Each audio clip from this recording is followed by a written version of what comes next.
तो एक ही प्रण किया था कि बिल्कुल जनता के बीच में रहना है, चाहे वो सामाजिक रूप से रहूँ, चाहे जो पॉलिटिकल रहूँ। हमारा टीकमगढ़ बहुत पिछड़ा हुआ है, तो अभी जनता का मुझे बहुत प्यार मिल रहा है। सबसे बड़ा मुद्दा मुझे लगा वहाँ बेरोजगारी का है। सबसे ज़्यादा अगर जरूरत किसी मेडिकल कॉलेज की है तो वो टीकमगढ़ में बेरोजगारी के लिए जो ये पॉलिसी आती है वो लेकर के टीकमगढ़ में स्थापित करना। सही प्रतिनिधि बनना है तो जनता के लिए आपको सोचना पड़ेगा।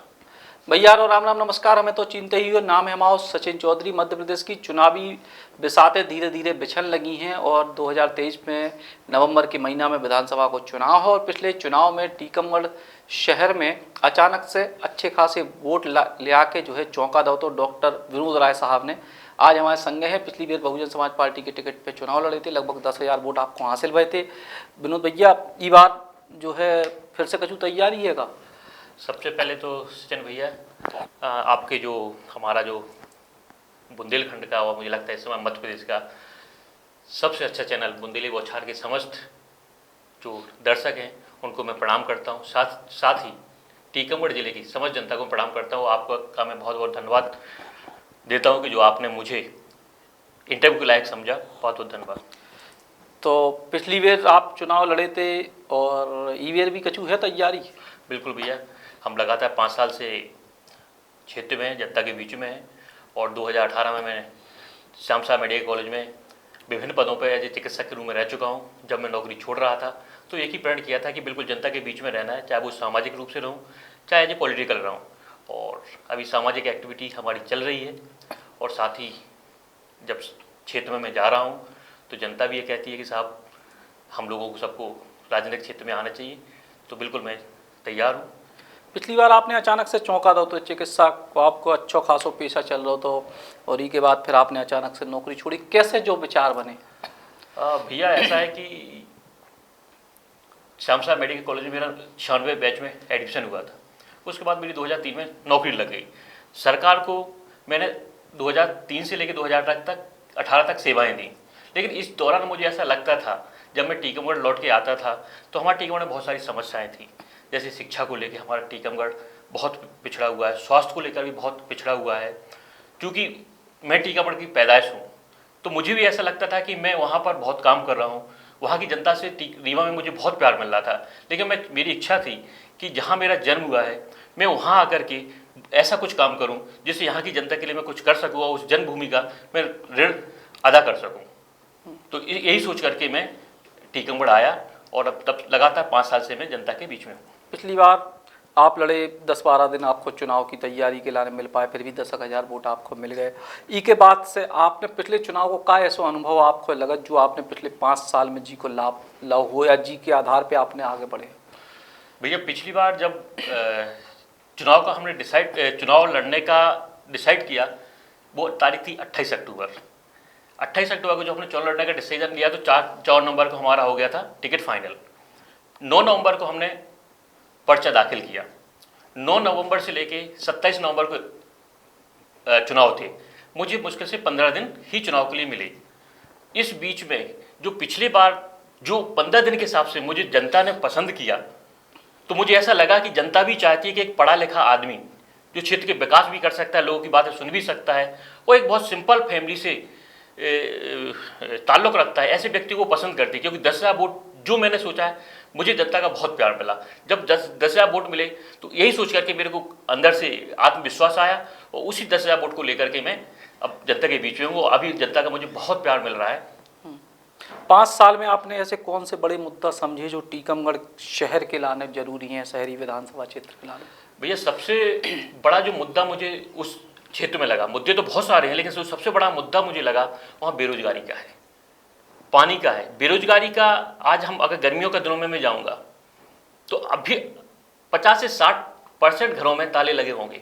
अधिकतर लोग दिल्ली काम कर रहे होंगे, हरियाणा काम कर रहे होंगे। जबकि ये व्यक्ति को अगर रोजगार दिलाया जाए तो वो टीकमगढ़ में भी काम कर सकते हैं। आप खुद बताएं भैया कि आज आज़ादी के बाद से टीकमगढ़ में मुझे एक ऐसी कोई जनप्रतिनिधि के द्वारा एक ऐसी उपलब्धि गिना दें जो उस क्षेत्र के लिए दी गई हो जिससे कि जनता को हम रोक सकें। मुझे ऐसा कभी भी नज़र नहीं आता है।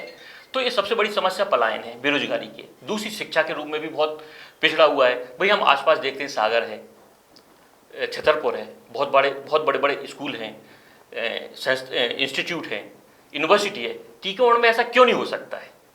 होना चाहिए। स्वास्थ्य के रूप में देखें, अगर मुझे खुशी है कि छतरपुर में मेडिकल कॉलेज आ रहा है, दतिया में मेडिकल कॉलेज आ गया, क्या टीकमगढ़ नहीं चाहती? जबकि टीकमगढ़ इन एरिया से ज़्यादा डिजर्व करती है, क्योंकि 100 किलोमीटर छतरपुर झांसी पड़ जाता है, 100 किलोमीटर छतरपुर पड़ जाता है, 125 किलोमीटर सागर पड़ जाता है। सबसे ज़्यादा अगर जरूरत किसी मेडिकल कॉलेज की है तो वो टीकमगढ़ में है, लेकिन स्वास्थ्य के रूप में भी पिछड़ा हुआ है। तो ये स्वास्थ्य, शिक्षा और ये बेरोजगारी, ये उस एरिया के सबसे बड़े मुद्दे हैं। तो इनको लेके आपने अपना कुछ विजन बना? बिल्कुल, हमारा विजन है। अगर पब्लिक के और हमारे जो भाई बंधु हम पर विश्वास जताते हैं तो मैं स्वास्थ्य पर, शिक्षा पर और बेरोजगारी पर काम करूंगा।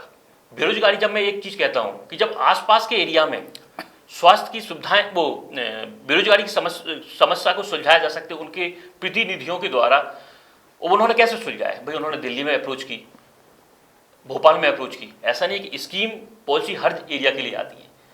जरूरत है प्रतिनिधि के द्वारा मिलना, लगातार प्रयास करना, जो मुझे अभी तक लगता है कि ऐसा कोई प्रयास नहीं किया गया है। अगर जनता पर विश्वास जताती है, जो मुझे लग रहा है, तो बिल्कुल बाकायदा मेरा काम सिर्फ यही रहेगा कि बेरोजगारी के लिए जो ये पॉलिसी आती है वो लेकर के टीकमगढ़ में स्थापित करना। पिछली बार आप बहुजन समाज पार्टी के टिकट पर चुनाव लड़े थे, इस बार? भाई साहब, अभी तो बिल्कुल सामाजिक रूप से मैं काम कर रहा हूँ।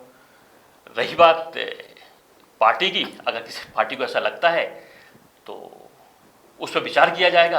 अभी मैं बिल्कुल निर्दलीय रूप से सामाजिक कार्यकर्ता की तरह काम कर रहा हूँ, लेकिन चुनाव लड़ूंगा ये पक्का है। चुनाव लड़ेंगे जो पक्का है।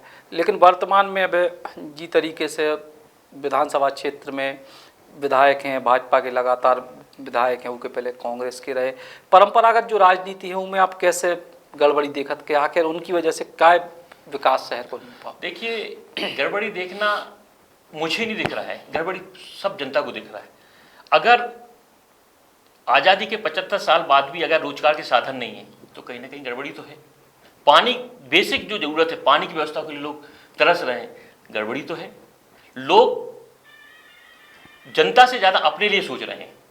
भाई अगर आपको सही प्रतिनिधि बनना है तो जनता के लिए आपको सोचना पड़ेगा। और एक कहावत किसी महान राइटर ने कहा है कि अगर आपको मरने के बाद जिंदा रहना है तो आपको समाज को कुछ ना कुछ देना पड़ेगा। और ये दो काम एक साथ नहीं हो सकते। या तो व्यक्ति अपने लिए सोच सकता है या समाज के लिए सोच सकता है। तो डॉक्टर विनोद राय को क्या वो है कि समाज के लाने वे सोच रहे, शहर के विकास के लाने सोच रहे। और पिछली बार उनने चुनाव लड़े तो जनता ने उनको ठीक ठाक वोट दे, हौसला बढ़े, सो पिछले 5 साल से वे काम कर रहे और अब एक बार फिर से 2023 के विधानसभा के चुनाव में उतरे। और शहर को एक पढ़े लिखे समझदार जनप्रतिनिधि की आवश्यकता है। उन्हें उम्मीद है कि जनता उनमें वो प्रतिनिधि जरूर देखे। Ram Ram. Eklavya University The Move will guide you towards a bright future. 28 acres of lush green campus, largest campus of Bundelkhand, experienced and dedicated faculty. 50 future-ready courses taught in 12 different schools, separate courts and ground for sport, fully equipped lab and workshop, safe and fully equipped separate hostel for girls.